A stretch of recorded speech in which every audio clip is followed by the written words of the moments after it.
You are 28, standing at a decision that will quietly shape the next 10 years of your life. Even though it doesn't feel that large in the moment, it feels like a housing decision. It's not just a housing decision. Sarah buys a house. Marcus keeps renting and invests the difference. Same starting salary of $58,000. Same city. Same age. Same ambition. Neither of them is reckless. Neither of them is bad with money. Both are simply trying to do what responsible adults are supposed to do at 28. And both feel reasonably confident standing at the start of this decision. By 38, their financial lives look surprisingly different. And the biggest difference between them isn't the house, the mortgage, or even the money sitting in either of their accounts. It's how many options each of them still has when life inevitably changes. And at 28, neither of them can predict exactly how much that will end up mattering 10 years from now. When people talk about buying a home, the conversation usually sounds simple. Renting is throwing money away. Buying builds equity. The earlier you buy, the earlier you get ahead. That's the version everyone repeats with total confidence at family dinners and in comment sections, usually without having run a single number to back it up. The trap isn't the house. The trap is the payment. Once people discover they can comfortably afford the monthly number, they stop asking almost every other question that actually matters. What else this commitment is quietly costing them? What it's doing to their flexibility? What it's replacing in their financial life that they haven't noticed yet? Sarah buys a modest 3-bedroom for $285,000, 20% down. A mortgage of $1,520 a month, including taxes and insurance. The bank approves her without hesitation. Her family is relieved. Her friends are impressed in the specific way people get impressed by a closing date and set of keys. There's a particular kind of pride in standing in an empty living room with your name on the deed. And she feels every bit of it that first weekend. Painting the spare bedroom a color her old landlord would never have approved. Hanging shelves without asking anyone's permission. Marcus signs a lease the same month. A 2-bedroom for $1,400. 15 minutes from work. Nobody throws him a party for it. There's no closing day. No keys. No moment where his parents get teary-eyed over a piece of paper. He just renews a lease the way he's renewed leases for years. And life continues without much fanfare. He doesn't think much about the decision at all, honestly. It's simply what he's always done. And turning 28 doesn't feel like a reason to change that. For the first few months, ownership feels exactly like Sarah imagined it would. The mortgage fits comfortably inside her budget. The future feels predictable in a way it hadn't before. There's a quiet sense of having crossed some invisible line into a more permanent kind of adulthood. Then real life starts arriving. Not all at once, but gradually. The way it usually does. The property tax bill grows as her neighborhood's assessed values catch up to recent sales nearby. Homeowners insurance climbs faster than she budgeted for, especially given how aggressively premiums have risen across much of the country in recent years. The water heater fails without warning in year 4. The roof starts showing real, where by year 8, the driveway develops a crack nobody can quite explain. None of these costs individually feel catastrophic. That's exactly what makes them so easy to underestimate when you're sitting across from a loan officer at 28. Each one arrives alone, feels temporary, gets handled, and fades from memory until the next one shows up. Conservative estimates put annual maintenance and unexpected repairs at 1 to 2% of home value. On Sarah's $285,000 house, that's somewhere between $2,850 and $5,700 a year that never appeared on her mortgage statement and never came up once during closing, when every document in front of her seemed to account for everything that mattered. Marcus's $1,400 carries none of that hiding underneath it. When something breaks in his apartment, he calls maintenance and it's handled within a day or two, usually at no cost to him beyond the mild irritation of waiting around for someone to show up. That's the entire transaction. His rent rises too. 3 to 5% most years. Sometimes more in a tighter market. But there's no five-figure repair bill waiting to surprise him on a random Tuesday afternoon he wasn't financially prepared for. So far this sounds like it's going decisively in the renter's favor. It isn't. Not entirely. And this is exactly where most comparisons stop too early. Satisfied with a conclusion that feels true before the math has actually finished running. Here's where the house starts quietly generating its own spending. In ways Sarah never anticipated the day she signed. The empty rooms need furniture she didn't budget for. The backyard could use some attention now that it's actually hers to improve. The kitchen could be upgraded. The guest room furnished properly. The appliances replaced a little earlier than strictly necessary because the new ones look so much better in the listings she keeps browsing. None of these purchases feel reckless in the moment. That's precisely why they happen. Each one is individually defensible. And the house keeps creating new opportunities to spend that simply didn't exist before she owned it. One project becomes another. One upgrade becomes 3. Then 5. Spread out comfortably enough across several years that the cumulative total never quite announces itself. Marcus, meanwhile, has a different kind of spending creep available to him, even without a house attached to it. The $400 to $500 difference between his housing cost and Sarah's full housing cost sits there every month, available and unclaimed. And what he actually does with it determines almost everything that happens over the next 10 years of his financial life. If it disappears into a slightly nicer apartment than he strictly needs, a few more takeout orders during a busy stretch, a car payment that crept up a little because he tells himself there's room for it without a mortgage weighing him down, he loses this comparison entirely. And not because renting was the wrong choice. Lifestyle absorbs the gap just as easily for a renter as it does for a homeowner. The apartment was never the problem either way. But if Marcus automates that difference into a low-cost index fund the same month he signs his first lease as a 28-year-old, the math changes completely. And this single decision becomes the hinge point of the next decade for him. Even though it feels like a small, almost forgettable administrative step, at the time he sets it up. Follow the money for both of them across 10 years. Because this is where the real story actually lives. And it's more nuanced than either side of this argument usually wants to admit out loud.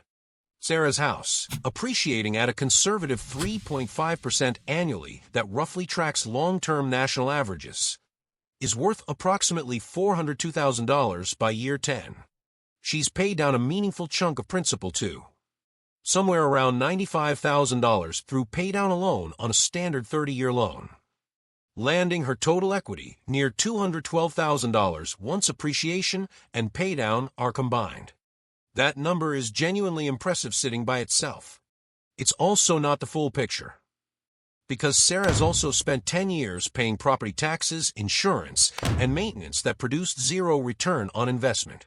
Conservatively $35,000 to $45,000 over the decade that simply left her life and never came back as equity, appreciation, or anything else she can point to. Marcus invested his $400 to $500 monthly difference for those same 10 years, every single month, treating it the same unremarkable way most people treat a bill that simply has to be paid regardless of mood or circumstance. At a historically reasonable 8% average annual return, that consistent contribution grows to somewhere between $87,000 and $109,000. Depending on exactly how disciplined he stayed through any rough stretches the market handed him along the way. By pure net worth, Sarah is ahead. Roughly $212,000 against Marcus's $90,000 to $110,000. That's true. And worth saying clearly, because pretending otherwise would be dishonest. Real estate, held over a normal decade in a normal market, tends to outperform a strategy of renting and investing the difference. When both people actually follow through on their respective plans without wavering. But here's what the net worth comparison alone completely misses. Sarah's equity is locked inside a structure she has to maintain regardless of her circumstances.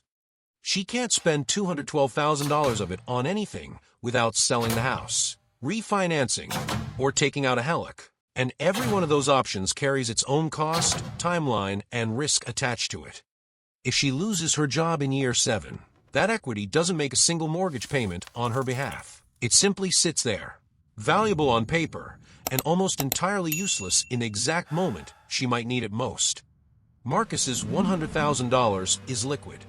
If a better opportunity appears across the country, he gives 30 days notice and he's gone. No further negotiation required. Sarah has to sell a house first. Months of waiting in most markets. Roughly 6% lost to agent commissions alone. And a closing date that depends on a buyer she doesn't control and timing she can't predict. House rich, cash poor. It's a far more common position than most first-time buyers ever expect to find themselves standing in by their mid-30s. This is where both paths actually tend to go wrong.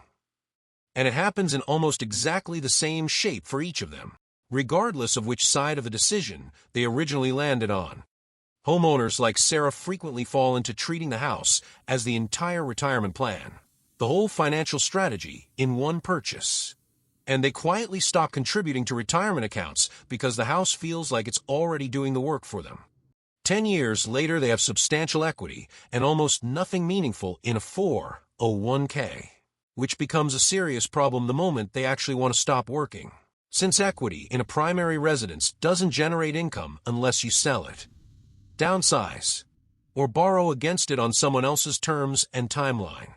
When the pressure of that limited flexibility eventually starts to show, the first instinct is usually refinancing. Interest rates drop, the monthly payment falls, and for a moment it genuinely feels like progress. Often it actually is some progress. But the underlying commitment is still there in full, and the flexibility that was lost never actually comes back just because the payment got smaller. The second instinct is leaning on appreciation. Quietly telling yourself the rising number attached to the house is making you wealthier in some immediate, usable sense. Maybe it is making you wealthier on paper. But appreciation doesn't pay bills, and it doesn't create liquidity by itself. It simply increases the value of an asset that remains difficult to access without a major life decision attached to unlocking it. The third instinct is borrowing against the equity directly. A home equity loan, a cash-out refinance, a new line of credit drawn against the house itself. These tools can genuinely be useful in the right circumstances, but they often solve one problem by quietly creating another. The homeowner accesses some equity, but the total debt increases. The monthly obligations continue or even grow, and the original cycle survives wearing a slightly different name on the paperwork. Renters like Marcus fall into the mirror version of the same mistake just as often. And just as quietly. They tell themselves they're investing the difference. But they never actually automate the transfer. So the difference slowly becomes a nicer car, a few more vacations, an apartment somewhat bigger than the math ever justified.